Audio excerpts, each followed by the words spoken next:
makes your beats? Me, myself, and Juliano. Really? And we have a couple. We talked about Juliano last time you guys were Yeah, here, too. Juliano.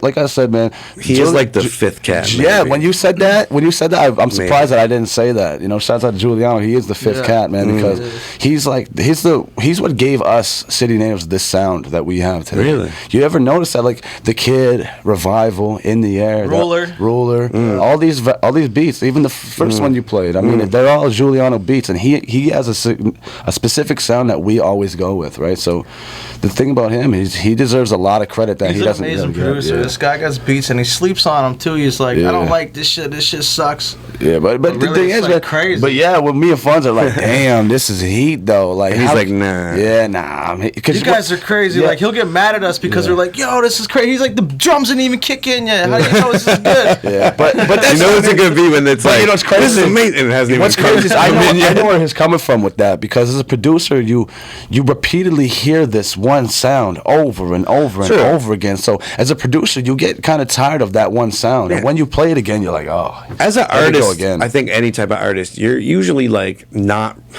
In some ways, you're not that good at actually seeing your own product because you're too close. Like it's your thing. Like you'll always see the crack. Like that's why you'll always see the little misstep that's like nobody else sees that. They're like, I don't care. So that's why I was telling you earlier. Like I didn't know how to feel about the album. So hey, I want to know how other people are going to feel about it. That's exactly what I was referring to, man. Right.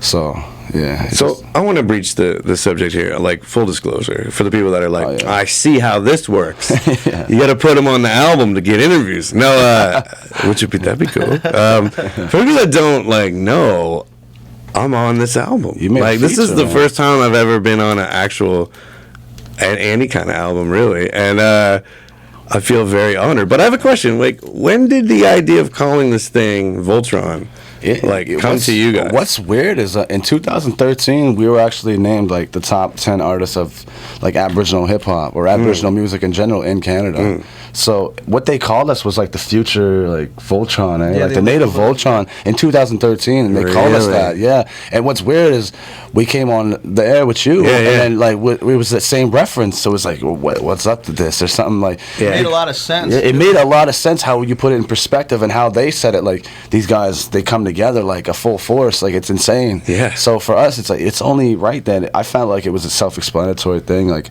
like I'll tell you right now, as a group, I found like we are beasts, man. Like I don't think there's no stopping our grind, man. There's no stopping our work ethic, our music, everything that we do. We're just. And then when you create an album, when you listen to other people's albums, they usually have like a skit on there. Yeah. And we're like, we didn't really explain to people why we call it Voltron. We're like, yo, we're just chilling up, blazing one day, and then the idea came up. Yo, let's try to get that interview. That's what I was telling Brent. I said, man, it would be crazy if we put in that one part of the interview, because how you said it, you broke it down in the right context for people to really understand what Voltron is. Why people call you Voltron, or why is your album Voltron? It's self-explanatory. You put it in that interview. I'm sorry, I literally was interrupting you there. No, go ahead, bro. Something about you guys that feels old school, feels older than you are and older than your sound, and in a great way. It's not that the sound sounds old, sounds very like fresh, very today, but there's something rooted in all, even where your little like skit or intermission is a actual radio clip. Like that feels like could be 1984 where someone like, I literally on my tape recorded my buddy on the thing and then we put it on because this guy said this thing. Like it feels,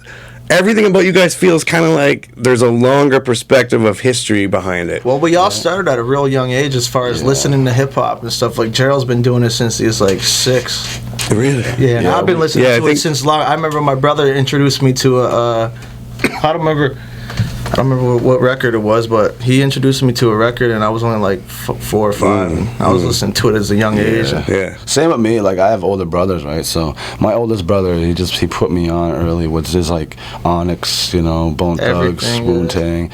I was bumping that stuff early. So for us, it's like.